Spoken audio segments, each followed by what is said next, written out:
Bidri crafts ఆభరణాలు మన దేశంలోని విభిన్న హస్తకళల్లో ప్రఖ్యాతి చెందిన ఆర్ట్. మన రాష్ట్రంలో ఈ కళకు ఎంతో ప్రాధాన్యం ఉంది. నిజానికి ఈ హస్తకళ 17వ శతాబ్దంలో ఇరాన్ దేశంలో జీవం పోసుకుంది. అప్పటి నుంచి ఇప్పటి వరకు వైవిధ్యంతో ప్రజల్ని ఆకర్షిస్తూనే ఉంది. అజ్మీర్ కి చెందిన ఖ్వాజా మొహినుద్దీన్ చిస్తి ఇరాన్ నుంచి ఈ కళను మన దేశానికి పరిచయం చేశారు. అజ్మీర్ నుంచి బీజాపూర్, అక్కడి నుంచి బీదర్ లో ఈ కళ స్థిరపడింది. అక్కడి నుంచి మన రాష్ట్రంతో పాటు దేశవ్యాప్తంగా విస్తరించింది.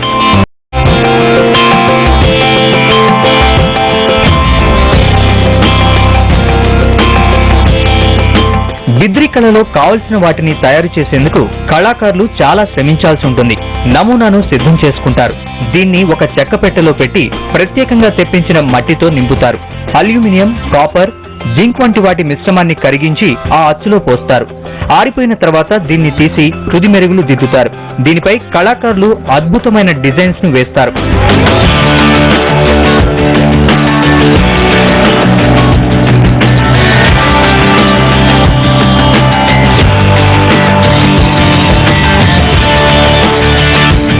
జింక్ లోహాన్ని కరిగించి తయారు చేయాల్సిన డిజైన్ ని సిద్ధం చేసుకుంటారు. ఆ తర్వాత సిల్వర్ తో పూర్తి రూపాన్ని ఇస్తారు. ముఖ్యంగా దేవతలు, గుర్రాలు, ఏనుగుల మీద కూడా ఆభరణాల్ని చూడొచ్చు. ఎక్కువగా గృహాలంకరణ వస్తువులను తయారు చేస్తున్నారు. అరుదుగా నగల్ని తయారు చేస్తున్నారు. పూర్తిగా హ్యాండ్ మేడ్ తో తయారు చేసే బిద్రీ ఆర్ట్ క్రాఫ్ట్ కు ధర ఎక్కువగానే ఉంది. సిల్వర్ ధరతో పాటు ఇందులో వాడే లోహాల ధరలు గత 2 ఏళ్లుగా బాగా పెరగడంతో ధరలు పెంచక తప్పలేదని ఎన్నో ఏళ్లుగా బిద్రీ క్రాఫ్ట్ ను తయారు చేస్తున్న కళాకారులు అంటున్నారు. బిద్రీకి ఇప్పటికీ కస్టమర్ల నుంచి మంచి డిమాండ్ ఉందని వీరు చెబుతున్నారు. दूसरे क्राफ्ट है मगर बिदरी स्पेशली यहाँ बीदर और हैदराबाद में ही होता है ये काम. उसको प्रमोट करना चाहिए. बाहर फॉरेन में या अच्छा डिमांड है इसका, लेकिन मुश्किल यह है कि यहाँ काम करने वाले अभी बहुत कम हुए हैं. पहले जितने थे अभी क्या है कि वो सिल्वर महंगी होने से भी जो है डिमांड थोड़ा कम हो गया, कॉस्टली हो गई चीज़ें. पहले सिल्वर बहुत सस्ती थी, मतलब आज से 40 साल पहले चांदी अगर 500 रुपये किलो है थी, अभी 60,000 रुपये किलो है, 55 to 60,000. उसका असर इंडस्ट्री पे बहुत पड़ा है, क्योंकि डिमांड जो है कॉस्टली होने से सेल कम हो जाती है. तो इस तरह से जो है, और उसको कारीगर भी जो है, अगर कारीगर को ज्यादा पैसे नहीं दिए तो उन्हें काम छोड़ दे रहे हैं अक्सर कारीगर. రాను రాను ఈ కళలో ఆరితేరిన వారి సంఖ్య తగ్గిపోతోంది. ఇప్పటి జనరేషన్ ఈ కళను వారసత్వంగా తీసుకోవడానికి ఆసక్తి చూపడం లేదు. హైదరాబాద్ లో బీదర్ నుంచి కళాకారులను తీసుకొచ్చి ఈ కళారూపాల్ని తయారు చేస్తున్నారు. ప్రభుత్వం కొంత చొరవ చూపించి బిద్రీని తయారు చేసే విధానాన్ని సబ్జెక్ట్ రూపంలో కళాశాలల్లో ప్రవేశపెట్టాలని చాలా మంది కోరుకుంటున్నారు.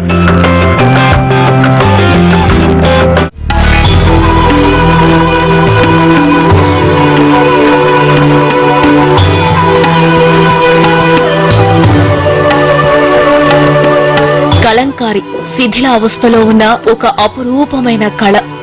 చేతి వృత్తులలో ఒకప్పుడు మన రాష్ట్ర ప్రఖ్యాతిని ప్రపంచవ్యాప్తంగా చాటి చెప్పిన art.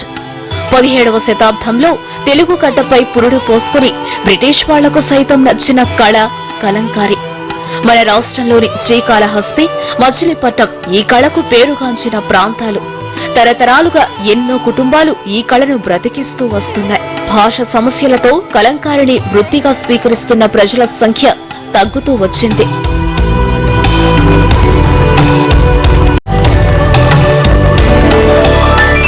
Yellow, blue, green colours వాడుకుంటాము.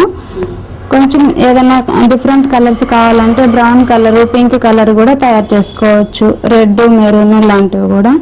Kalamkari కళాకారులను గుర్తించి వారి జీవితాలకు ఆశ్రయ ఇచ్చి కళను బతికించడానికి మమతారెడ్డి అనే మహిళ కలం క్రియేషన్స్ ఆర్టిజన్ సొసైటీ అనే సంస్థను స్థాపించి తమ వంతు ప్రయత్నం చేస్తున్నారు.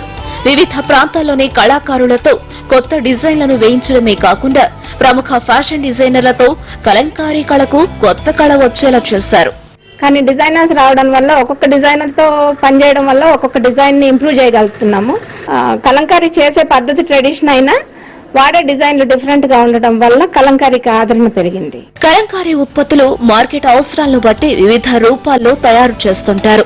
కానీ మారుతున్న కాలంతో పోటీ పడలేకపోయిన కళాకారులు సరైన మార్కెటింగ్ లేక తీవ్ర నష్టాలను చవిచూశారు.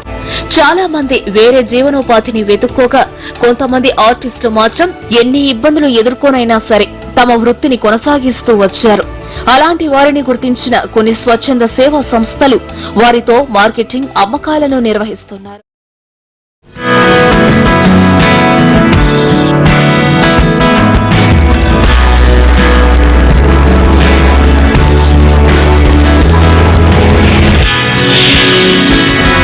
చేర్యాల వరంగల్ నుంచి 100 కిలోమీటర్ల దూరంలో ఉండే ఈ ఊరు ఓ ప్రసిద్ధ కళకు పెట్టింది పేరు.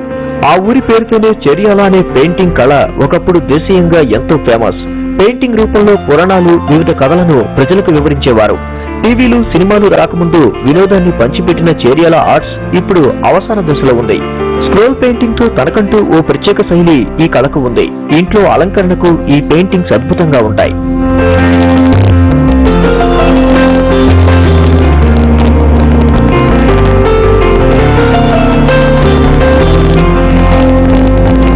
రామాయణ, మహాభారత్, శివపురాణం, గ్రామీణ వాతావరణం ఇలా వివిధ రకాల థీమ్లతో సాగే ఈ చేర్యాల పెయింటింగ్స్ ను ఖాదీ బట్టల మీద నేచురల్ కలర్ సాయంతో వేస్తారు. మన సంస్కృతి, సంప్రదాయాలను చూపించే ఈ కళలకు కొన్ని స్వచ్ఛంద సంస్థలు తిరిగి జీవం పోసే ప్రయత్నం చేస్తున్నాయి. నిజానికి కాకి పడగొళ్ళు అని పిలిచే ఓ కమ్యూనిటీకి చెందిన వాళ్లు ఈ కళాఖండాలను రూపొందించి వాటితో ఊరూరా తిరుగుతూ ఆ కథలను ప్రచారం చేసేవారు. చేర్యాల పెయింటింగ్ అంటే ఇంచుమించు దీనికి ఒక 500-600 సంవత్సరాల హిస్టరీ ఉంది మేడం. అందరూ ఈ కళ మీద కొందరు నమ్ముకొని కొందరు జీవనం ఇచ్చిపెట్టుకున్నారు. 20-25 మంది ఫ్యామిలీ కూడా ఇచ్చిపెట్టుకొని డి వెంకటరమణతోనే ఈ కళ సమాప్తం అంతమైపోతుండే. అయితే ఈ కళ మీద అప్పటికి కొన్ని కథలు అడుక్కునే వాళ్ళు వచ్చి కళ అంతరించిపోదని దగ్గరకు వచ్చి వేడుకుంటే అతను అలాగే కొనసాగించాడు. తర్వాత అతని కొడుకు చంద్రయ్య అతను కూడా ఈ కళని మైమరిచిపోదని ఆ చంద్రయ్య ద్వారా ఈ కళ ఈ జనరేషన్కి మార్క్ స్టార్ట్ అయింది. ఇప్పటికీ చర్యల ఆర్ట్ ను వేస్తున్న గణేష్ వంటి కొంతమంది కళాకారులు ఈ కాలం కస్టమర్ టేస్ట్ ను దృష్టిలో ఉంచుకుని కొత్త కొత్త థీమ్లను వేస్తున్నారు. ఇంకట వ్యవసాయం ఏ విధంగా సాగించారు, ఇంకట వ్యవసాయం పల్లెట్లో వేసారు, పల్లెవాసుల జీవితం ఎలా ఉండే, వాళ్ళు ఎంత కష్టపడి జీవనం సాగించారు, ఎలా పండిస్తుండే, ఎడ్లను మేపుకొని పశువులను మేపుకొని ఏ విధంగా ఉంటుండే ఆ శైలిని మేము చూపిస్తాం. కృష్ణుడిని కానీ కృష్ణుడు జీవన విధానం ఏ విధంగా ఉంటుంది, మహాభారతం కానీ రామాయణం కానీ ఏదైనా సరే మేము అన్ని ఆ కథను మొత్తం లోపల అవలీమనం చేసుకొని ఆ కథ లోపల ఉన్న సారాంశాన్ని బొమ్మ ఏ విధంగా బయటకు ఉండాలో మనసులో జీర్ణం చేసుకొని మేము బయట ఊహించుకొని మొత్తం బొమ్మనే లీనమే ఆ బొమ్మను బయటికి తీసుకురాగలుగుతాం మేడం. ఈ కళలు కాలగర్భంలో కలవకముందే వీటికి జీవం పోయడానికి అటు ప్రభుత్వంతో పాటు ప్రజల్లో కూడా కదలిక రావాల్సిన అవసరం ఉంది.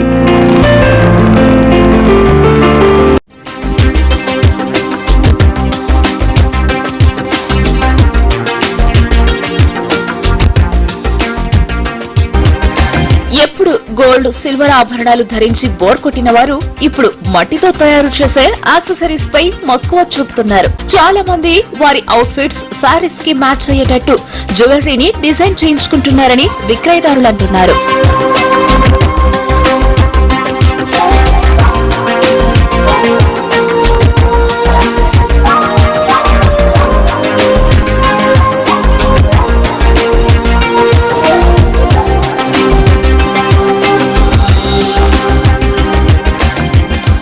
Customers, they range from college students nunchi middle age ladies andaru ma jewelry chaala ishtapatti they come and get their jewelry customized. In fact, lot of ladies now want to wear terracotta with kanjivarams for weddings, for very very festive occasions.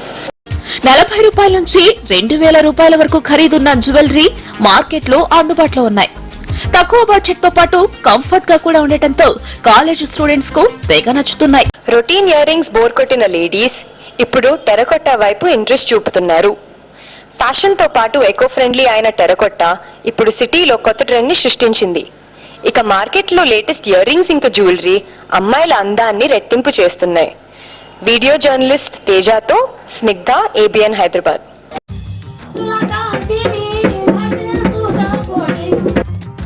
పలుచని తెర, తెర ముందు పెద్ద దీపం, తెర వెనుక తోలుతో చేసిన బొమ్మలు, వాటికి పలుచని దబ్బలు కట్టి తెర వెనుకున్న వ్యక్తులు ప్రేక్షకులకు కనబడకుండా బొమ్మల్ని సన్నివేశానికి అనుగుణంగా ఆడిస్తారు. క్రీస్తు పూర్వం 17వ శతాబ్దంలోనే ఈ తోలుబొమ్మలాట ఉన్నట్లుగా కాకతీయ రాజులు పరిపాలించినటువంటి టైంలో ఇండోనేషియా దేశం నుంచి వచ్చినటువంటి ఆ రాజులకు మన సంస్కృతి పరంగా గణపతి రుద్రదేవుడు అనేటువంటి మహారాజు వారు ఆ దేశస్తులకు ఈ తోలుబొమ్మలాట చూపించినట్లుగా మన కొన్ని శాసనాల ద్వారా మనకు తెలుస్తున్నది. అప్పుడు ఈ తోలుబొమ్మలాట వైభవంగా జరిగింది. ఇక రాను రాను సాంకేతిక పరంగా వచ్చినటువంటి మార్పుల వల్ల ఇప్పుడు చాలా జీర్ణావస్థలో. టీవీలు సినిమాలు లేని కారణంతో గ్రామాల్లో ప్రజలకు తోలుబొమ్మలాట వినోదం పంచేది. సాంకేతికత అభివృద్ధి చెందడంతో తోలుబొమ్మలాటకు ప్రాచుర్యం తగ్గిపోయింది. ఫలితంగా కళాకారులకు ఉపాధి కరువై చాలా మంది ఆ వృత్తికి స్వస్తి పలికారు. పొట్టకూటి కోసం ప్రత్యామ్నాయ మార్గాలు వెతుక్కున్నారు. ఇప్పటికీ పలు ప్రాంతాల్లో తోలుబొమ్మల కళాకారులు అదే కళను నమ్ముకొని జీవిస్తున్నారు. కష్టమైన తరతరాలుగా వచ్చిన వృత్తిపై మమకారం చంపుకోలేకపోతున్నారు. అయితే ఏడాదిలో కేవలం 2 సార్లు మాత్రమే ప్రదర్శన ఇస్తున్నారు.